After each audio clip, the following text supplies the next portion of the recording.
Hello and welcome inside the training room. I am your host, Dr. Ken Kaufman, and I am absolutely pumped to have you here where you get exclusive, behind-the-scenes, VIP access into the training rooms of professional sports. With me in the studio today, I have a very special guest. He's a 2012 All-Star closing Major League Baseball pitcher. He's had a 14-year career with the Baltimore Orioles, the Detroit Tigers, the Atlanta Braves, and most recently, the LA Angels. So, welcome inside the training room, Jim Johnson. Well, welcome. All right, thanks. Yeah, cool. So, let's just kind of jump right into it, Jim. I know we've known each other for a number of years when you were with the Orioles, and now that was you were drafted in 2001. Yeah. By the Orioles, and so you were were you in this area for the minor leagues? Or? Yeah. So I was drafted 2001. I'm originally from upstate New York, and I ended up moving down here full time about 2004-ish. At the time, big league training was down in Fort Lauderdale. Right. And I was coming down anyway early because training in upstate New York as a pitcher is not conducive to getting ready, you're confined to throwing in gymnasiums and stuff. So I always planned on coming down because they would always open up the camp at, like around first of the year. Yeah, right. So that was mainly for getting my arm in shape and stuff. And I mean, I think I did that from the first full season, 2002. I started coming down to Twin Lakes, the Sarasota facility. And then Buck O'Neill complex. Yeah, that is Buck O'Neill's. Yeah. So, and then after that, it was just I moved here full time because I knew I needed to be in this area, and then when Major League Camp moved back here from Fort Lauderdale, it made my life a lot easier. For a couple extra weeks at home. Yeah, sure, exactly. So because as soon as the Orioles moved here, is when they reached out to me to be their chiropractor. So that was good. Yeah. It's a it was kind of an antiquated system that they had going. Having two separate facilities. Right. 3.5 hours away from each other. So it wasn't. It was kind of backwards thinking. Right. And eventually they figured it out. Got it figured out, yeah. Somewhat. Yes, exactly.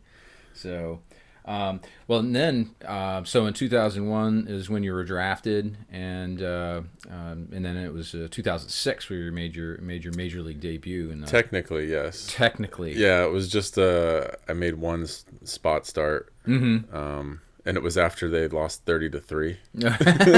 So they literally didn't have anybody to pitch. So I was in AA at the time. They called me up.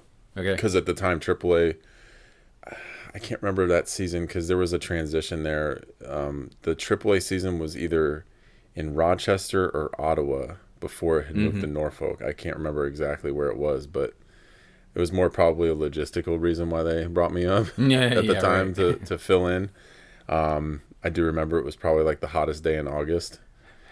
It was miserable. It was like 103 degrees in Baltimore, and oh man, yeah, it wasn't. I often tell people, they're like, talk us through your debut. Especially like the younger guys, talking about their debuts, and I always say it was going good until the 7-run third.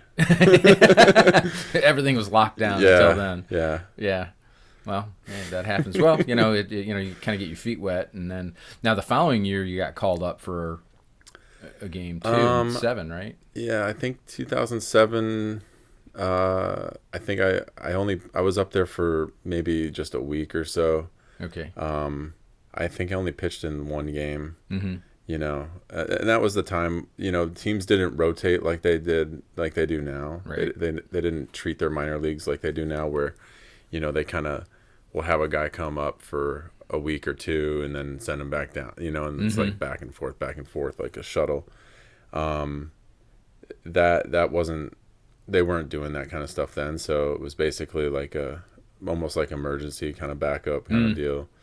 I thought that season I was gonna play in September with the major league team, but I didn't. So, and I think that year I ended up going out to Arizona Fall League, maybe 2007, and then the following year technically I didn't make the team out of spring training in 2008, but I was recalled like within like 5 days. Yeah, okay. I was like the last guy cut. Like I flew up north with the team. Like like still not knowing if I was on the team. Oh goodness. Like and then they basically told me when we like right before we got on the plane, like, yeah, you're gonna go to AAA. Oh. And I was like, oh, that's kind of awkward to fly with the team now. Yeah, right. So yeah, it's weird how it was presented. Yeah. What's that like? I mean, I've never played professional sports myself. I've professionally, trying to, before I got in with the Orioles, I think every, chiropractor, massage therapist, trainer, they always kind of, dream of getting to the show, working with professional athletes. So, I've had my fits and starts. What's that like when you think you think you might be there and then it doesn't happen? I mean, it's the world that we live in, so I don't think we really see it as that way. Uh-huh. I think we're very, with all the moving parts, if you get too bogged down with like trying to think of like, oh, where am I gonna be? What am I gonna do? How am I gonna, get my suitcases from one place to the other, or whatever. I mean, the guys you're just trying to just be productive on the field. Mm-hmm.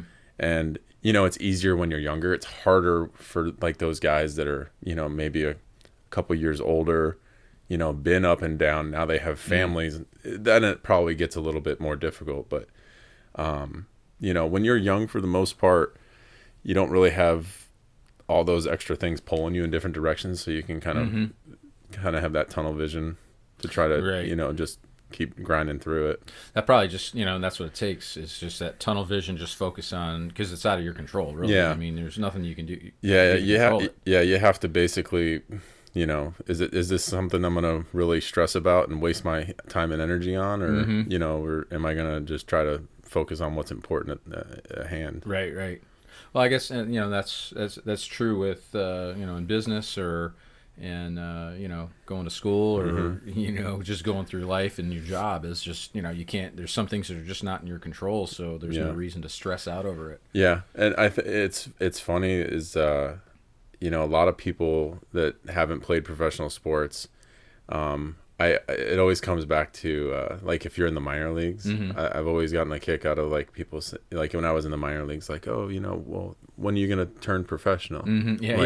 Well, I do get paid, so technically I am. I am a prof.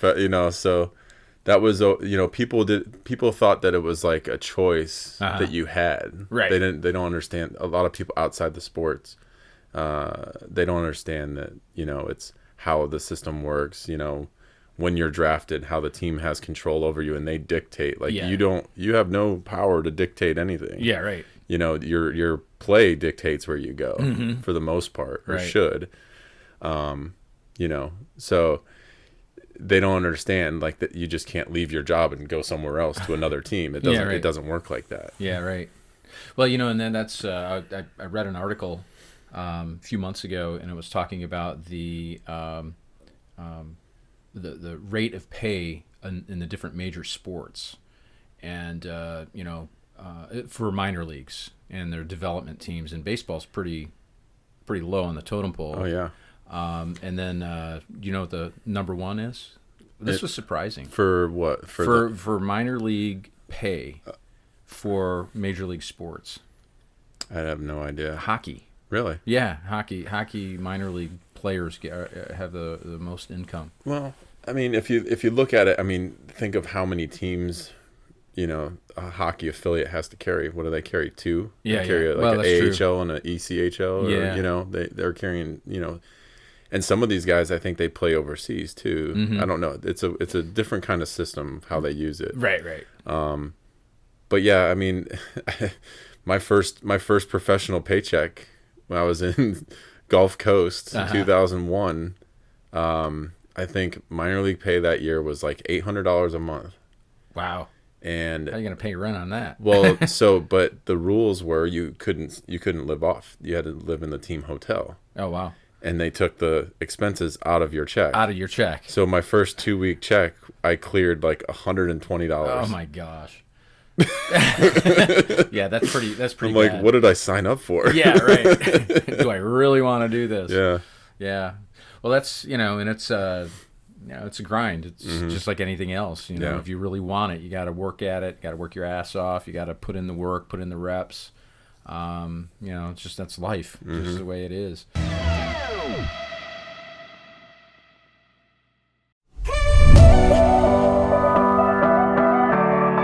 Thanks for joining us. Please check out the next episode where Jim shares his experiences pitching in the major leagues and the brotherhood he experienced on the road to becoming an all-star professional.